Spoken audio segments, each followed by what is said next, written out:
Thank you all for coming, and welcome to the 7th Tenzin Delek Rinpoche Medal of Courage Award. This is the second award ceremony that I've had the honour of hosting, and I'm delighted that this one is taking place in Scotland.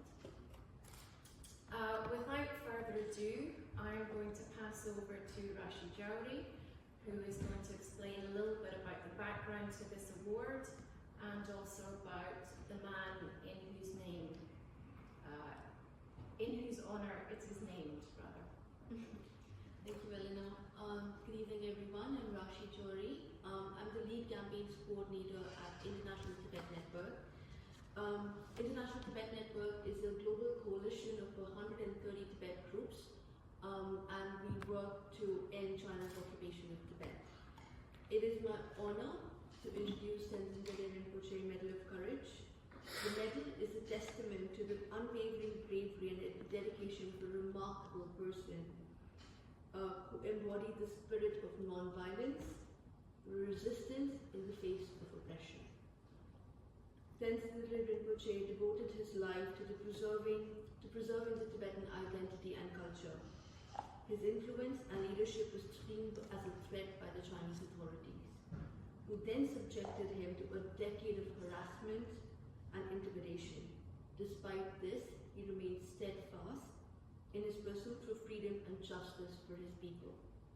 In 2015, after serving 13 years in prison for a crime he did not commit, Tenzin Delek Rinpoche died in custody. His fate serves as a reminder of the ongoing struggle for human rights in Tibet. Previous Medal of Courage awardees are a mix of human rights defenders and political prisoners who are key to the Tibetan freedom movement. Lashi Chodron, she was the awardee in 2016. Tashi Wangchuk, 2017 Medal of Courage awardee.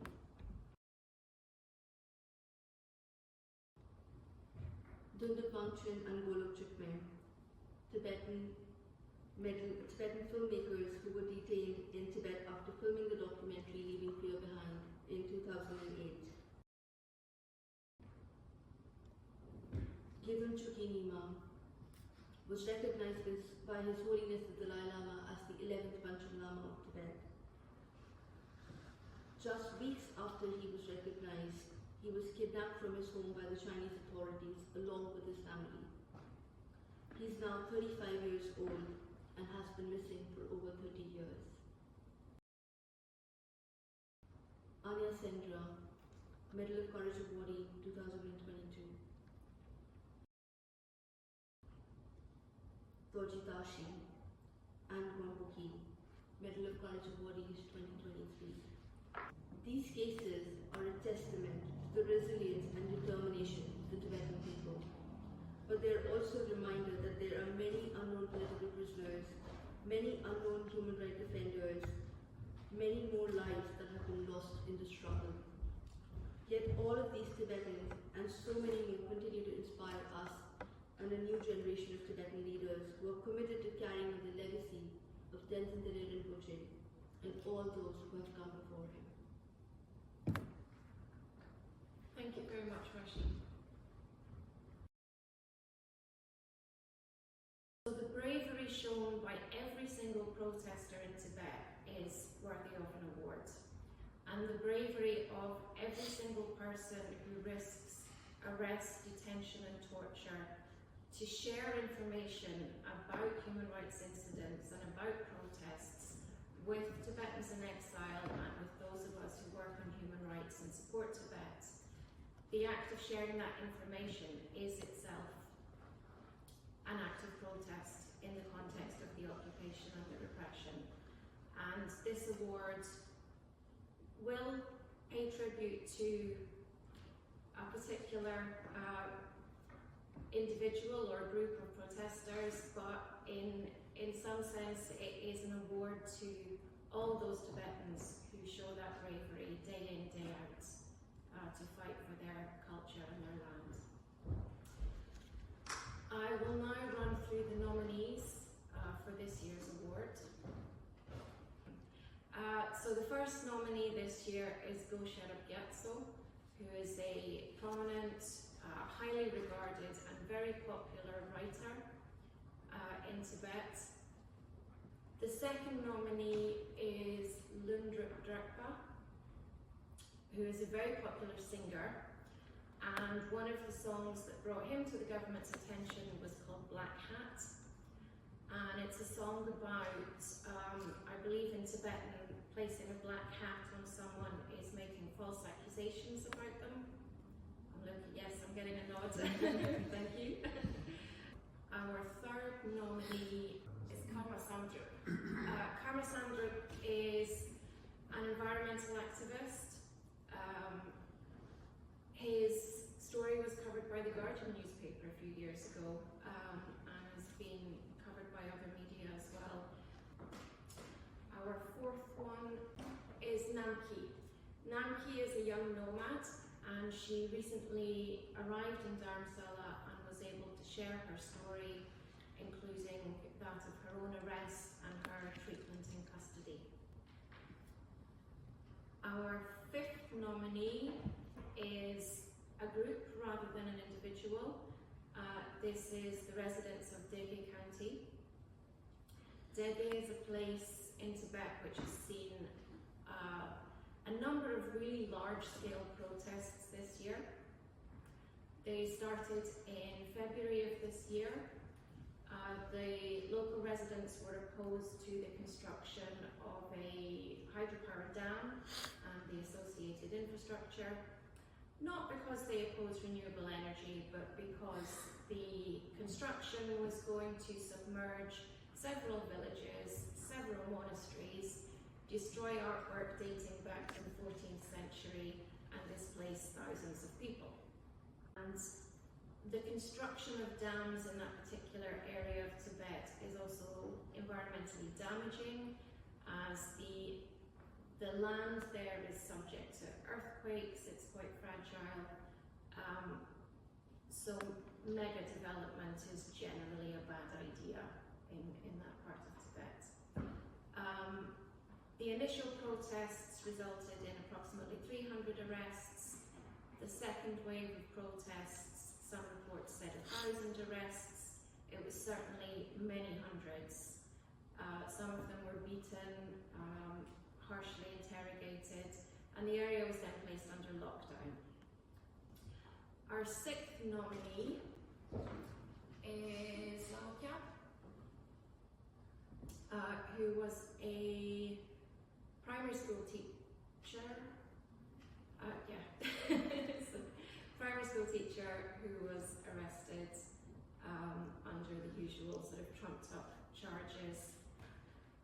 And our seventh nominee is Dr. Gyalo, who is definitely a bit of a hero. He is a former university lecturer who is the man behind the research that underlies the campaign against China's colonial boarding schools. All of these are brave individuals who would be more than worthy of this award, but we had to choose one, and I will now pass to Ross Greer to announce who that will be. Thank you. Thank you, Eleanor, and welcome everybody to the Scottish Parliament. I'm very proud to say that the 2024 Tenzin Delek Rinpoche Medal of Courage is going to the residents of Dege County.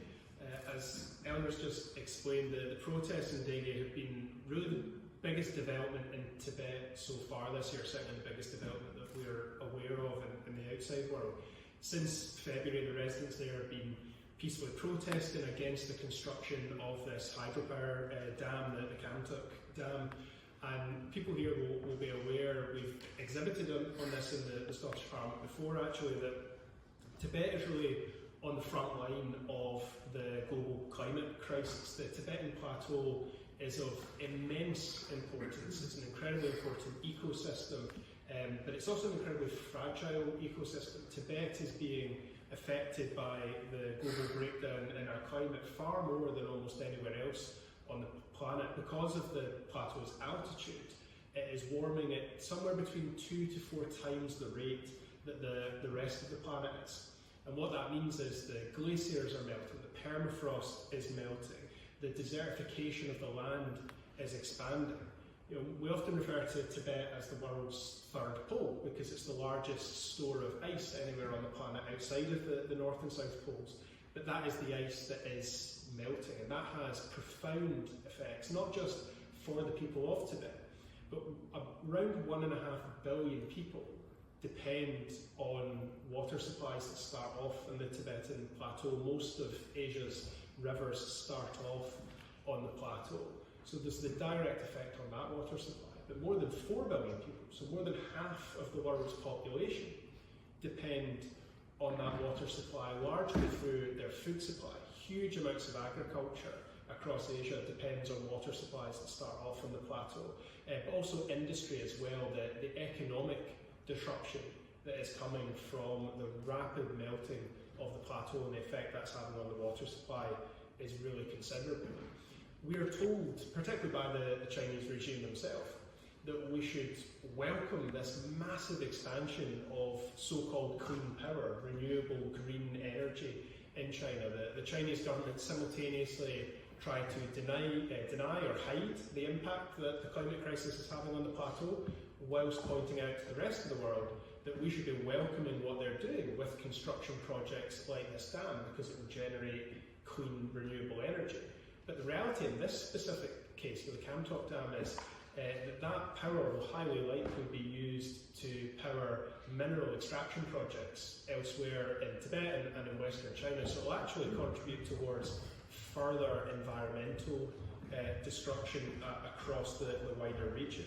But as well as those wider global effects, so the massive social, environmental and economic damage that is being inflicted on the Tibetan plateau and the ripple of that across the world, there is the local impact as well, as Eleanor said. Entire communities, entire villages and monasteries will be flooded, will be wiped out by the construction of this dam. Artwork that dates back hundreds of years, really precious cultural artefacts of Tibetan Buddhism will be destroyed as a result of this. And there will be nothing to replace that for local residents. The Chinese regime is not interested in the just transition that we talk about here in the context of oil and gas workers in Scotland moving towards clean renewable energy. There won't be jobs to replace it. There will not be the same kind of community to replace what is being destroyed. So because of all this, because of what is being inflicted on their communities and the impact that has on the wider environment and on the world, the people of Dege County have resisted, have peacefully resisted for months now, despite the incredible levels of oppression that they faced. Hundreds, if not thousands of people have been arrested, have been detained, and we are well aware of the conditions that they'll face as part of their imprisonment. And despite that, they have continued. This hasn't been a one-off protest. This wasn't a one-day event. The people of Dege County have kept going. They've kept up the protests. And it's been remarkable that we are aware of so much of this. So much information has got out to the rest of the world so that we can share their story and we can make sure that people are aware of it. And hopefully, that word gets back to them that we stand in solidarity with them. So, for all those reasons, we are very proud to be presenting the Tenzin Delek Rinpoche Medal of Courage to the people of Dege County, and I would ask Sonam Fraze to come up and receive it on their behalf.